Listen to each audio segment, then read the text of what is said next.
Oh, welcome. I've got a new lesson for you. Today we're going to learn the linked half double crochet stitch.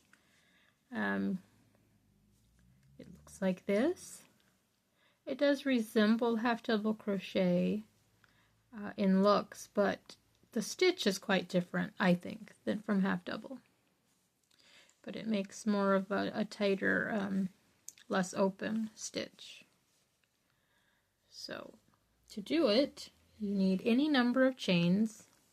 It doesn't matter if it's even or odd or any certain amount of multiples. And the first thing you're going to do, your first stitch of every row will be a little bit different. And so what you want to do is you want to go into the second chain from hook, draw up a loop, okay, and then you want to go into the next stitch and draw up a loop so that you have 3 loops on your hook, and then you yarn over and you draw through all of them.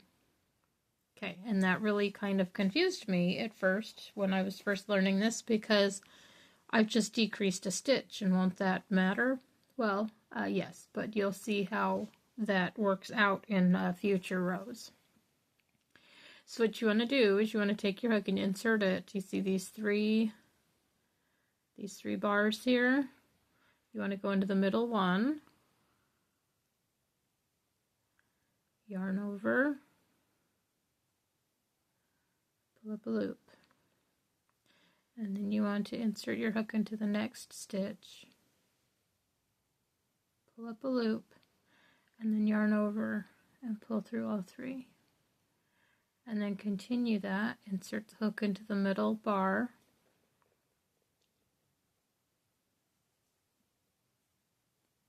and then into the stitch, and then yarn over and pull through.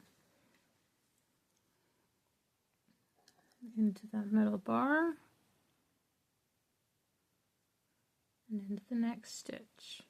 You're just going to repeat this all the way across. Into the middle bar.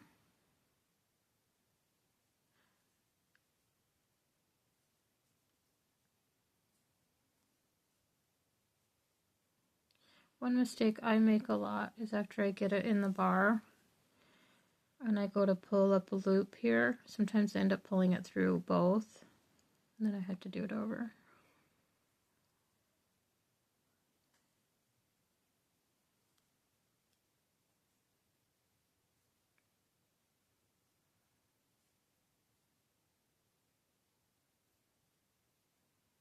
Did I get the whole? I think I split that. There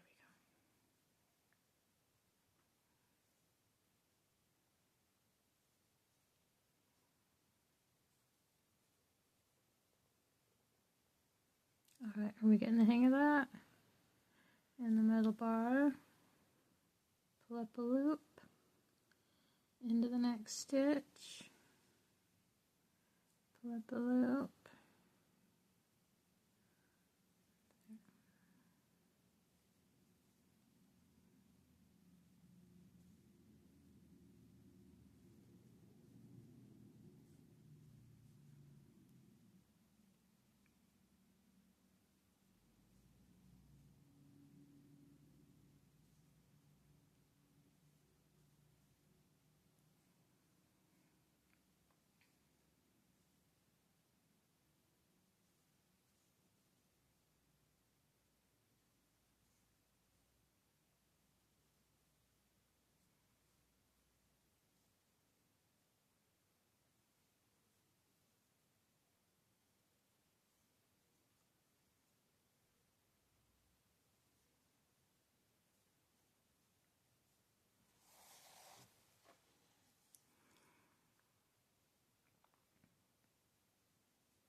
This is the last one for the first row.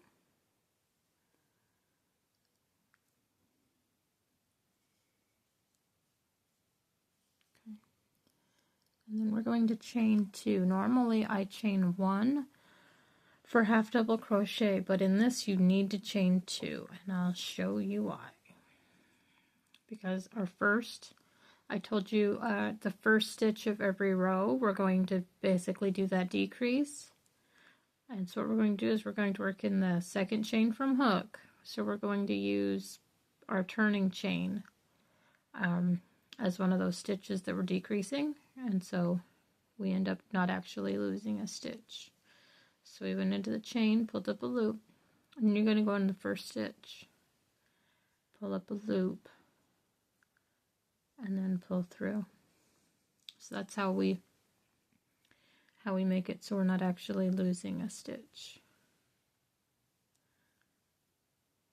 So if you wanted to use this in a project and you needed a certain amount of stitches on your chain, you would just add 1 more because 1 would be decreased. So the chain is the only time you're actually going to lose a stitch. So if you compensate for that by adding an extra stitch, then you'll have the amount that you need.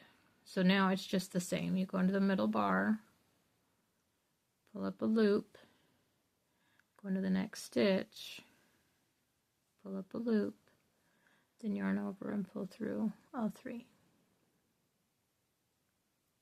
You can also do this in the back loop only. There we go. Going through just this loop. It works that way too.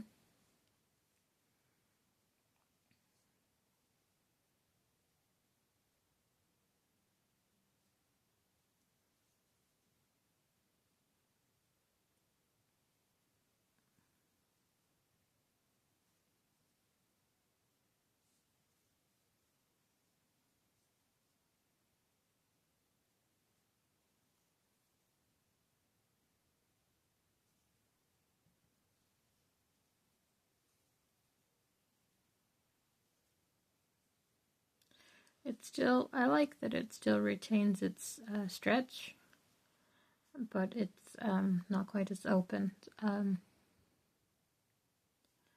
lot of stitches that are like that tend to be very stiff and not, what did I do there? I'll pull out a couple of them.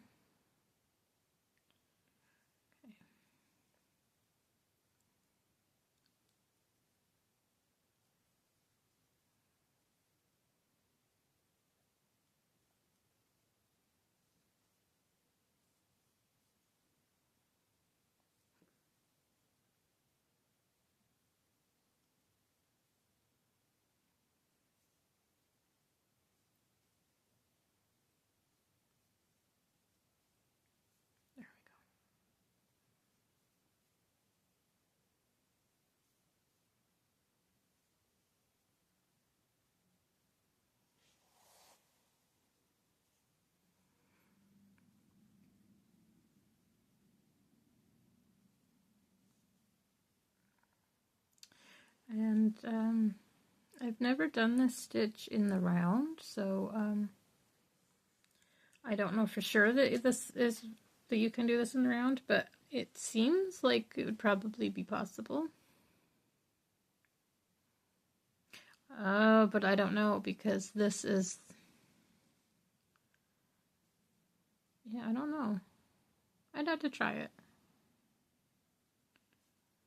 I do a lot of working in the round, so I always like knowing how different stitches work up in the round, but I haven't really done a lot with the linked stitches.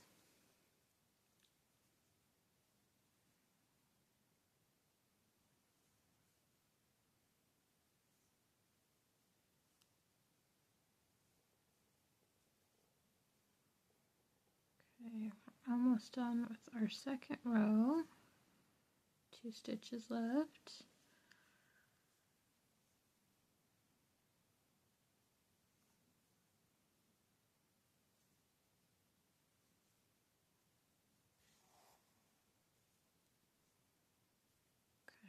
chain 2. Remember to always chain 2 when you're doing the linked, even if you normally only chain 1 like I do.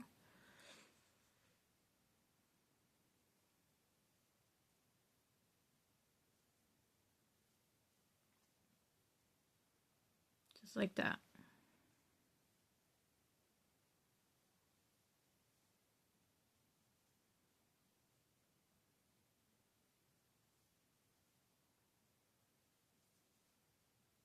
Okay. The first stitch of the row is really the only different part, the only thing that you need to do differently than the rest. But otherwise, that's it. You just repeat that forever and ever until it's as big as you want it. And then you'll end up with a stitch that looks like that. So like usual, if you have any questions, make sure to let me know in the comments. Make sure to subscribe, and happy crocheting!